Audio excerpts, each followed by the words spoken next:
Assalamualaikum warahmatullahi wabarakatuh. Kami daripada ISM Syariah semester 2 daripada kumpulan yang ketiga akan membentangkan tajuk hak kebebasan bersuara yang terjadi pada negara kita Malaysia pada hari ini. Okey, pertamanya kebebasan dalam mengeluarkan pendapat menjadi isu perdebatan dalam menuntut keadilan dan kesejahteraan hak manusia. Bagi negara kita yang mengamalkan pemerintahan sistem demokrasi, hak kebebasan bersuara ini merupakan salah satu hak asasi bagi setiap rakyat dan mereka ini beranggapan bahawa hak-hak ini dapat menjamin mereka dalam mengeluarkan pendapat yang bebas tanpa mengikut pembentukan undang-undang yang dilaksanakan. Jadi mereka merasakan bahawa hak-hak bersuara bagi mereka ini mereka boleh melakukan dengan bebas tanpa memikirkan sebarang perkara-perkara yang positif ataupun negatif, kerana mereka hanya mengikut bahawa hak bersuara mereka ini adalah betul di sisi undang-undang Malaysia. Okey, antara perkara berkaitan hak kebebasan bersuara yang akan kami bincangkan di dalam pembentangan ini iaitu antaranya ialah tentang isu kedudukan institusi diraja yang bermula daripada zaman Kesultanan Melayu. Seterusnya adalah isu lesbian, gay, bisexual dan transgender yang dipanggil sebagai LGBT, dan yang terakhir sekali iaitu isu Akta Universiti dan College Universiti iaitu AUKU.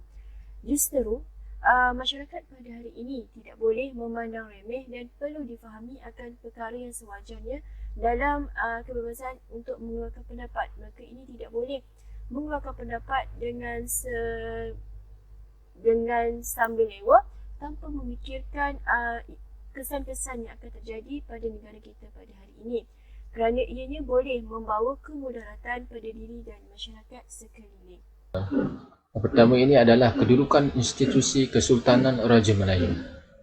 Jadi dikaitkan dengan kebebasan bersuara ini, bagi kita melihat pelbagai masyarakat kita, khususnya rakyat Malaysia sendiri, mengatakan bahawa kedudukan institusi Kesultanan Raja Melayu ini satu perkara yang tidak penting. Maka ini adalah satu perkara yang salah, kerana pada faktanya adalah raja ini adalah mempunyai kuasa yang tertinggi di Malaysia.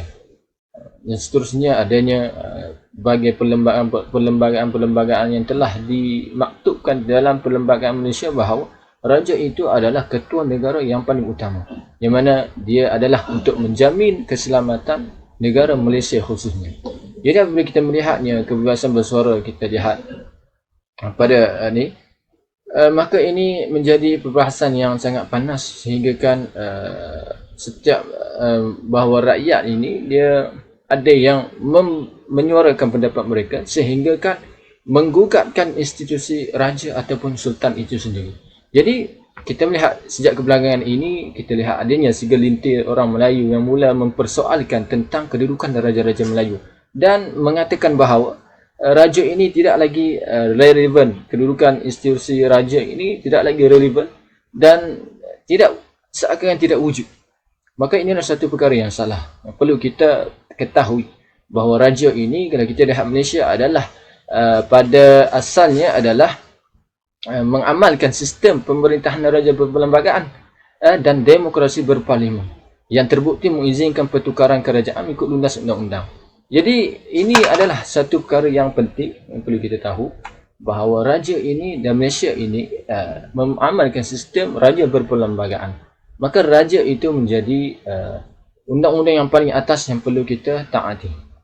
Jadi sekiranya wujudnya segelintir yang menghina akan yang di-Pertuan Agong, maka mereka ini telah menimbulkan ketidakpuas hati dan merontak terus kepada sultan atau raja. Maka ini akan memberi satu gambaran yang sangat perkara negatif, kerana akan mengganggu keamanan, kerana pendapat mereka yang terus tanpa adanya tapisan-tapisan, tanpa adanya hak-hak tertentu, sehingga kan boleh menggugat institusi raja atau sultan itu sendiri. Maka dapatlah kita melihat di sini bahawa adanya kes yang mana pada tahun 2019 tak silap saya. Jadi pada 12 September bahawa adanya kes siasatan berhubung kes penghinaan terhadap raja ataupun Sultan Agong yang di-Pertuan Agong dan Raja Permaisuri di laman sosial Twitter. Maka ini menunjukkan bahawa perkara yang tidak patut untuk kita dengar kerana ia melibatkan perkara yang boleh membawa kepada hukuman-hukuman yang tertentu oleh pihak yang berkuasa. Maka bila ada yang kes penghinaan, maka dia seolah-olah telah mengganggu gugat, telah menghina institusi raja itu sendiri. Kerana Agong ini mempunyai kedudukan yang tertinggi, malah dia adalah ketua bagi negara Malaysia. Maka kerana itulah ia sangat penting untuk kita menjaga batas-batas. Kerana kalaulah kita tak menjaga batas ini, maka akan dikenakan hukuman. Jadi seterusnya bentuk penguatan institusi raja. Seperti saya telah maklum bahawa Malaysia ini, negara Malaysia telah mengamalkan sistem raja berperlembagaan dan demokrasi berparlimen. Maka walaupun adanya hak bersuara, akan tapi kita tidaklah boleh bersuara sehinggakan melebihi hak yang telah ditentukan. Sehinggakan melepasi hak-hak tertentu yang telah pun undang-undang atau peraturan telah ditetapkan. Maka sekiranya bolehnya berlakunya undang-undang yang perbuatan kita yang boleh mengeluar daripada perkara yang telah dibataskan, maka seharusnya diberi hukuman yang sepatutnya. Maka bila raja dilihat di sini bahawa tidak ada siapa pun yang boleh mempertikaikan akan kedaulatan yang Pertuan Agong, mempunyai kedaulatan yang tinggi. Terdapat juga bahawa pendapat umum rakyat mengaku mereka adalah warga Malaysia. Ini adalah sebab antara penggugatan institusi raja. Mereka mengatakan kami mewakili satu kaum, kami mewakili agama ini, kami mewakili politik ini, kami mewakili agama ini dan sebagainya. Maka dia mengatakan bahawa kami berhak bersuara. Ya, walaupun kita mempunyai haknya bersuara. Ini adalah haknya asasinya rakyat Malaysia, akan tetapi janganlah sehingga boleh menggugat ketenteraman, keharmonian sesebuah masyarakat.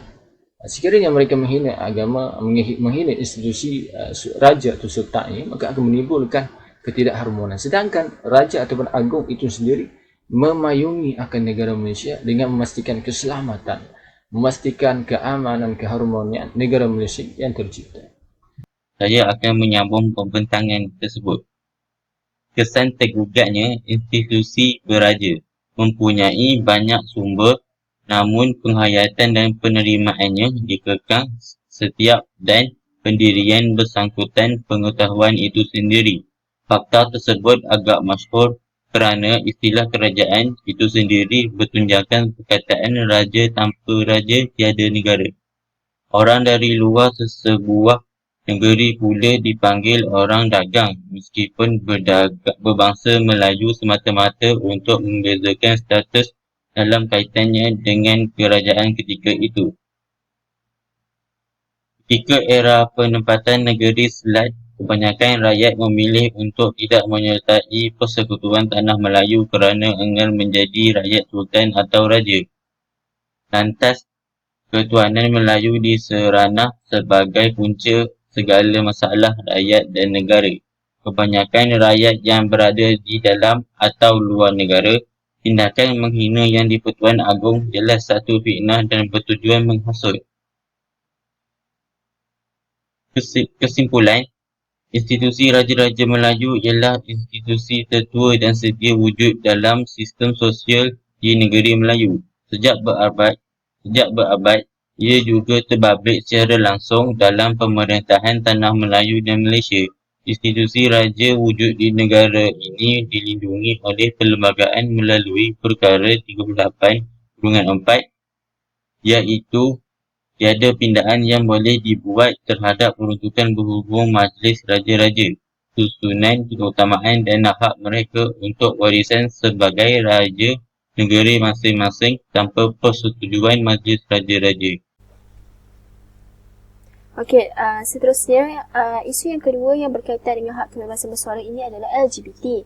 LGBT ialah lesbian, gay, bisexual dan transgender. Okey, pertamanya kita pergi kepada definisi LGBT. Ada sesetengah pihak mereka menambah akronim ini kepada LGBTIQ. Okey, kita pergi kepada satu-satu perkataan. Yang pertama adalah L yang bermaksud lesbian, di dalam Islam juga dikenali sebagai mustahakah. Lesbian ini didefinisikan sebagai seorang perempuan yang tertarik secara emosional, fizikal, seksual terhadap perempuan yang lain. Seterusnya adalah G. G juga dikenali sebagai gay. Gay ini adalah homoseksual yang bermaksud golongan lelaki mempunyai tarikan ataupun minat terhadap kaum sejenisnya. Istilah gay ini telah diperbaharui dalam kelompok mereka masing-masing, iaitu men sex with men yang disingkatkan menjadi MSM. B pula bermaksud bisexual. Bisexual ini ialah persetubuhan bebas antara lelaki dan perempuan. Ini bermaksud mereka ini boleh bersetubuh secara bebas tanpa ada ikatan perkahwinan yang sah. T pula adalah transgender. Di dalam Islam juga dikenali sebagai mukhannath. Transgender ini seorang lelaki ataupun perempuan. Mereka ini mempunyai perasaan dan mereka ini berpenampilan sebagai jantina yang berlawanan dengannya, dan sehingga ada yang sanggup untuk menukar organ jantinanya melalui pembedahan. I pula adalah untuk intersex dan Q adalah untuk cure. Okey, di dalam LGBT ini mereka ini mempunyai konsep pemikiran liberal. Jadi pemikiran liberal ini merupakan salah satu pemikiran yang dibawa oleh orientalis barat yang memberi kesan terutama sekali terhadap masyarakat Islam pada zaman dahulu dan juga pada zaman sekarang. Ia muncul dalam dunia Islam ini pada abad ke-18 Masihi.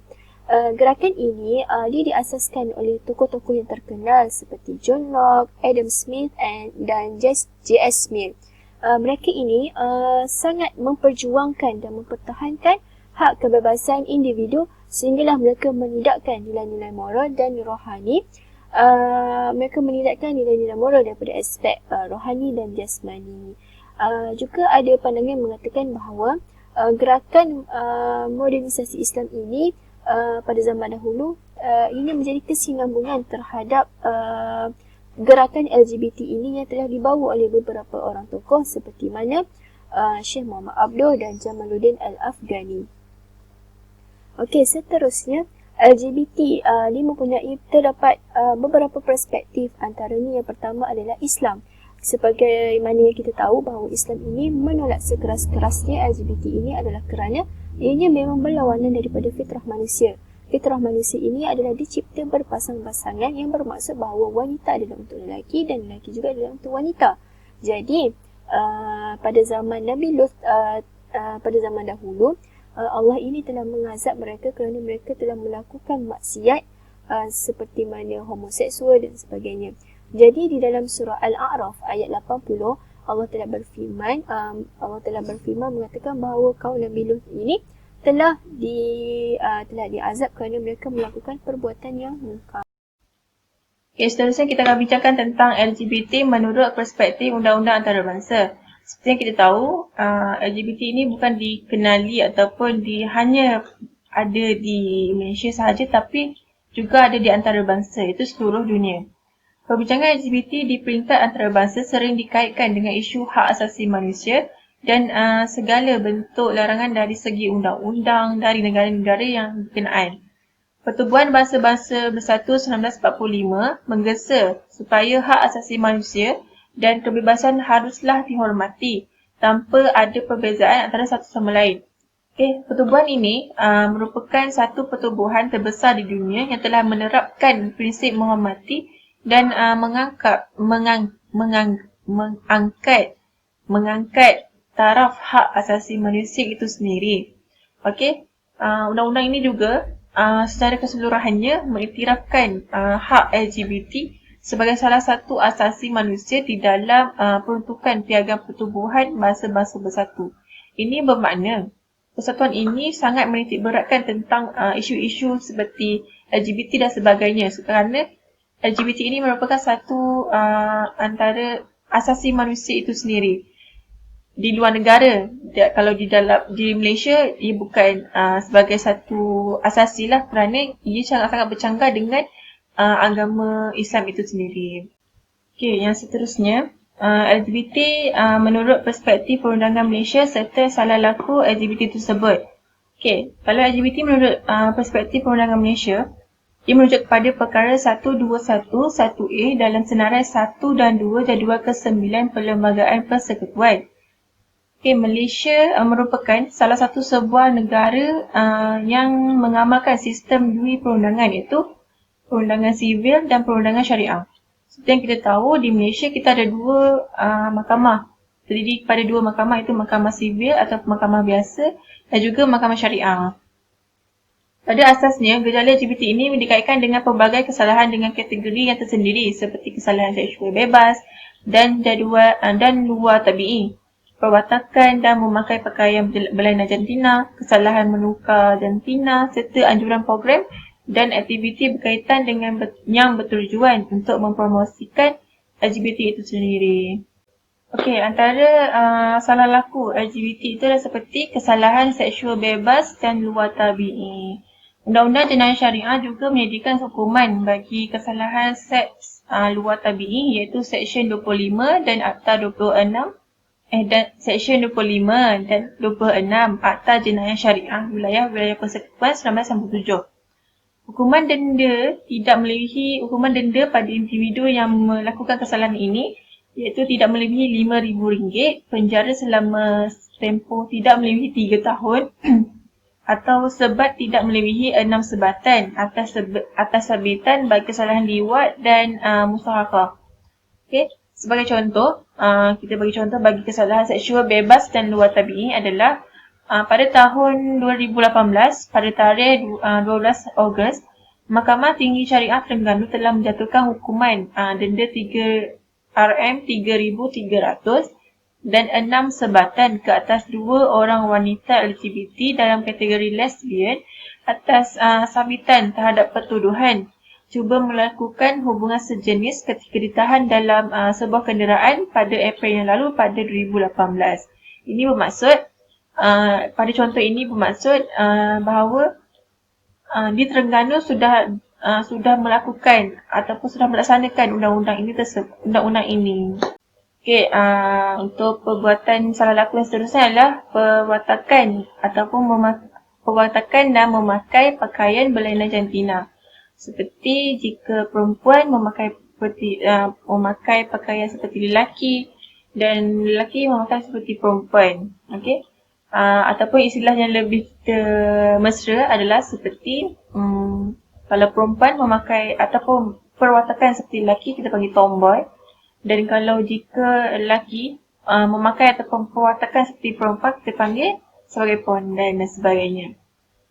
Okey, Seksyen 14 untuk kesalahan ini di bawah Seksyen 14 Akta Kesalahan Kecil 1965 mengatakan berpakaian secara tidak senonoh dengan memakai pakaian yang berlawanan jantina dan jika disabitkan atas kesalahan tersebut. Maksudnya bawah Seksyen 14 ini merupakan satu seksyen yang khas untuk individu kesalahan yang memakai perwatakan dan memakai pakaian dan berwatakan berlainan jantina. Okay. Seterusnya, individu yang melakukan kesalahan ini didenda tidak melebihi RM100 dan penjara selama tidak melebihi 1 tahun atau kedua-duanya sekali. Peruntukan ini juga terkandung dalam Enactment Jenayah Syariah negeri-negeri lain seperti Seksyen 66 Enactment Jenayah Syariah Negeri Sembilan 1992 dan Seksyen 30 Enactment Jenayah Syariah Selangor 1965. Okey, seterusnya adalah faktor LGBT. Bagaimana LGBT ini boleh berlaku dalam masyarakat sekarang? Yang pertama adalah disebabkan oleh runtuhnya institusi keluarga. Sebagaimana kita tahu bahawa keluarga ini adalah sangat penting di dalam memberi didikan awal kepada anak-anak. Jadi sekiranya sebuah keluarga itu mempunyai masalah, sudah tentu kanak-kanak yang akan membesar nanti akan mempunyai masalah sebagaimana kurang beradab dan boleh berlakunya LGBT ini. Seterusnya adalah naluri menyukai jantina sejenis dengannya. Dapatan ini adalah dapatan daripada hasil kajian yang telah dilakukan oleh pengkaji menyatakan bahawa mereka ini lebih gemar berperasaan terhadap jantina yang sama jenis dengannya sebagaimana lelaki sukakan lelaki dan wanita sukakan wanita. Okey, seterusnya faktor LGBT yang ketiga adalah disebabkan oleh pengaruh masa lampau. Pengaruh masa lampau ini juga termasuklah seperti mana zina ataupun telah dirokol pada zaman dahulu. Jadi mereka ini mudah terpengaruh dengan LGBT ini.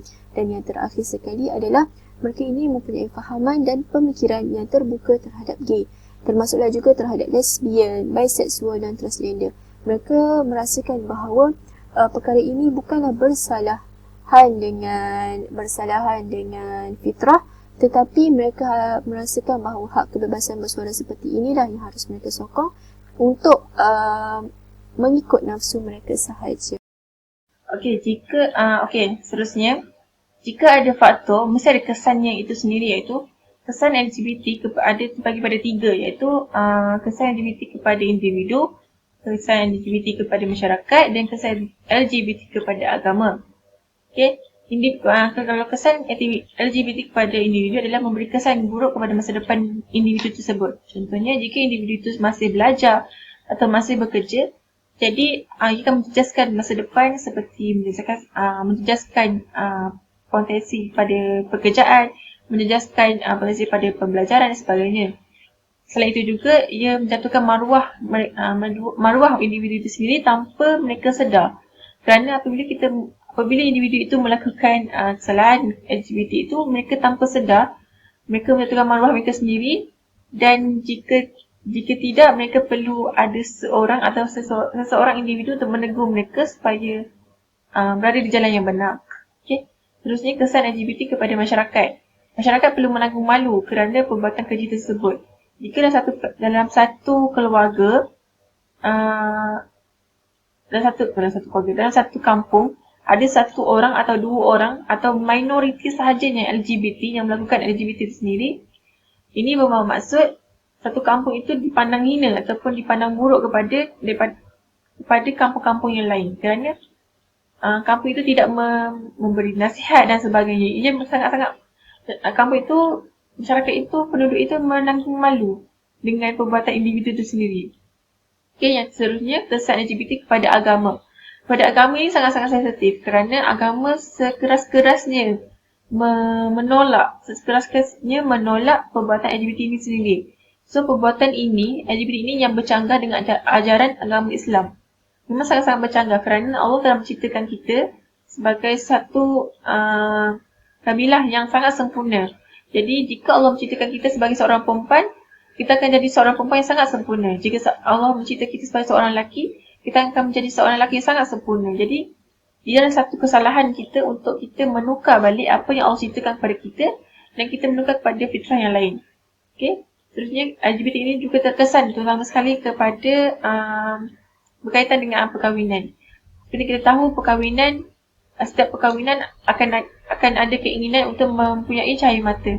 Jadi jika LGBT ini berleluasa, perempuan berkahwin dengan perempuan dan ataupun lelaki berkahwin dengan lelaki, ia sangat bersalah kerana ia sangat bersalah. Ia sangat satu kesalahan yang salah. Dan kerana untuk melakukan persenyawaan yang berjaya ataupun persenyawaan yang menjadi, ia perlukan sperma dan ovum. Dan sperma hanya pada lelaki dan ovum hanya pada perempuan sahaja. Jika perempuan dengan perempuan tidak akan terjadinya persenyawaan antara satu sama lain dan tidak akan selama-lamanya mempunyai cahaya mata. Okey, sekarang kami akan menerangkan tentang isu yang ketiga, iaitu isu Akta Universiti dan College Universiti atau AUKU. Pengenalan AUKU. Pada 17 Mac 1971, Allahyarham Datuk Hussein On telah mengemukakan di Parlimen iaitu Akta Universiti dan College Universiti. Dan tujuan utama beliau adalah untuk mengadakan peruntukan bagi penubuhan, penyelenggaraan dan pentadbiran universiti dan juga college universiti awam serta perkara-perkara lain yang berkaitan dengannya. Namun begitu, ia telah menyebabkan AUKU telah menimbulkan kontroversi kerana bercanggah dengan peruntukan yang terkandung di dalam perlembagaan persekutuan dan ia melanggar hak asasi mahasiswa di mana ia menjadi halangan dan cabaran kepada para mahasiswa dan juga ahli akademik dalam menyuarakan pandangan bebas mereka. Kronologi Akta Universiti dan College Universiti atau lebih dikenali sebagai AUKU 1971. Yang pertama, penguatkuasaan Akta Universiti dan College Universiti 1971. Kewujudan gerakan mahasiswa pada tahun 1970-an dan penglibatan mereka sama ada di dalam kampus ataupun dalam kalangan masyarakat telah membimbangkan kerajaan pada waktu tersebut. terutamanya selepas kejadian Tasik Utara yang berlaku pada tahun 1969. Kerajaan berpendapat bahawa gerakan mahasiswa perlu dihapuskan untuk memastikan kedudukan mereka tidak terjejas. Akhirnya, AUKU telah dikemukakan pada Mac 1971 dan kemudiannya telah dikuatkuasakan pada tanggal 30 April 1971.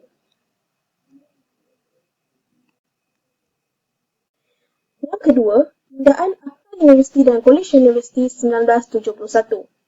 Pindaan akta ini telah dibuat pada tahun 1975 yang merupakan antara pindaan yang paling ketara yang lebih mencengkami dan mencabuli hak-hak asasi mahasiswa.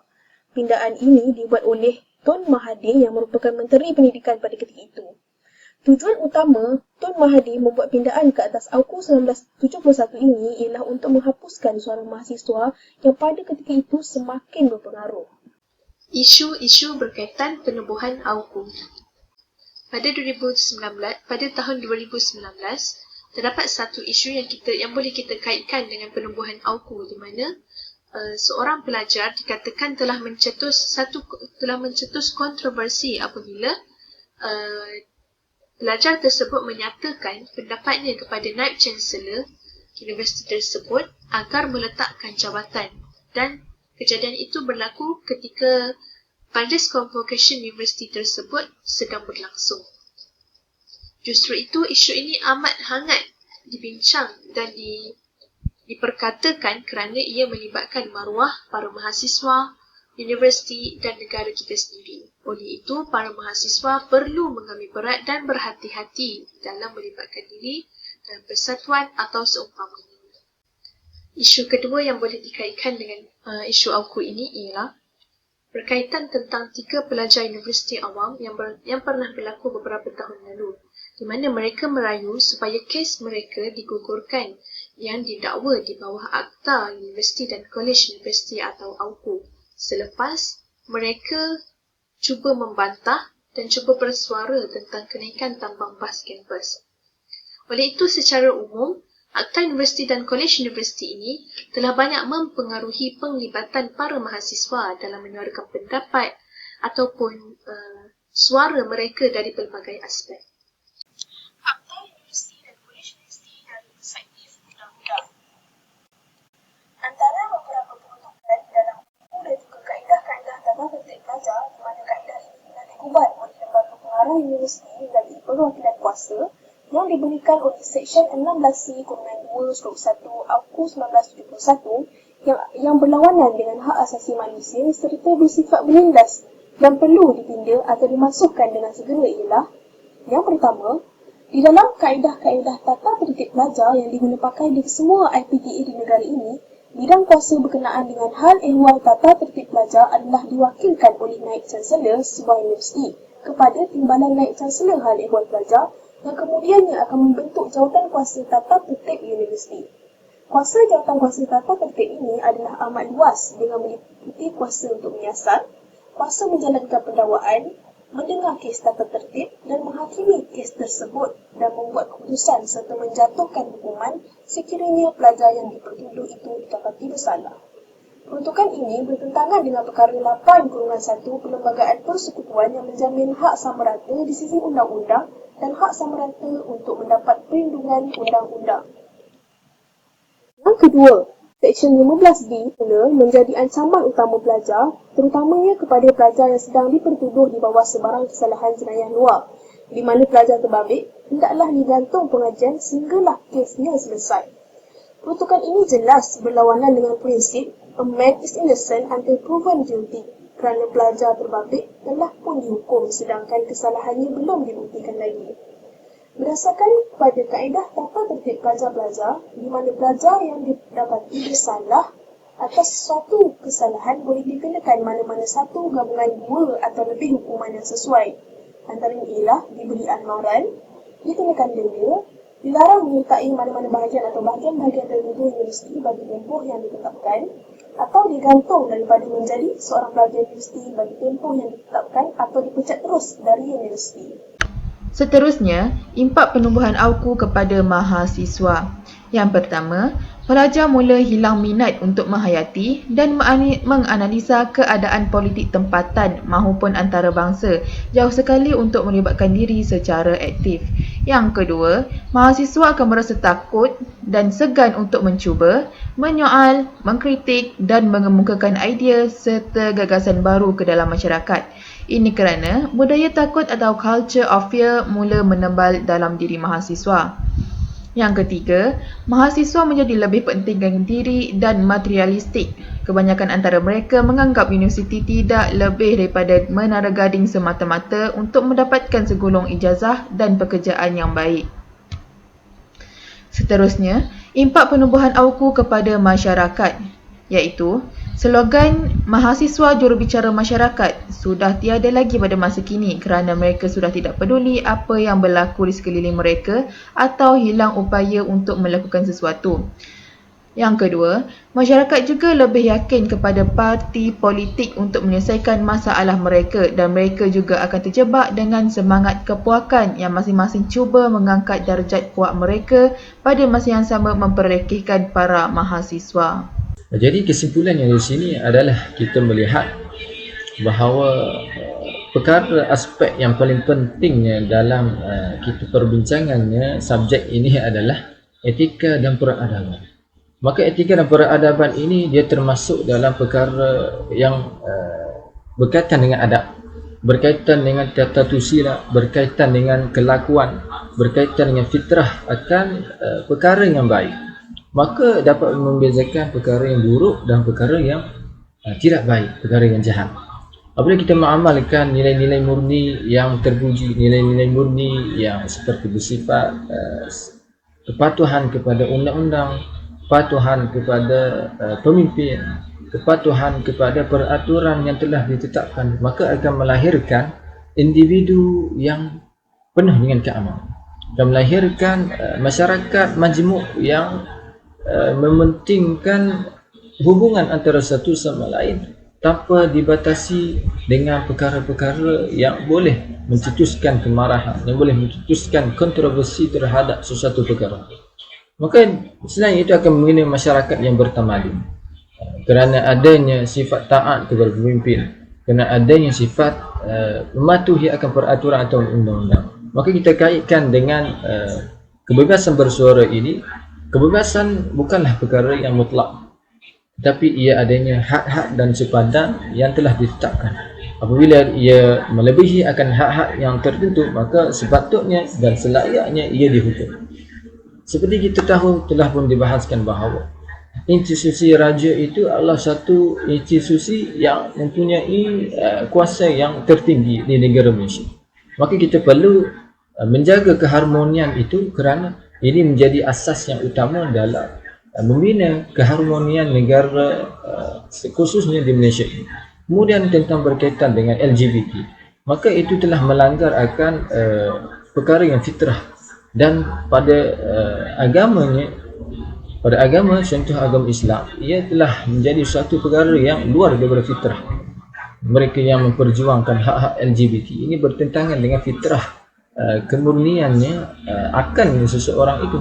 Dan bila berkaitan dengan undang-undangnya universiti dan kolej, itu pun adanya etika, berkaitan dengan etika kita dalam contohnya ketika isu yang melibatkan pelajar yang melanggar peraturan sehingga boleh selfie di atas pentas ketika convocation, maka itu melanggar adab-adab dan tata tusila atau etika kita sebagai seorang mahasiswa, sebagai seorang individu yang mempunyai jati diri, yang melihat kepada jati diri yang membina personaliti yang hebat, membina personaliti yang bagus.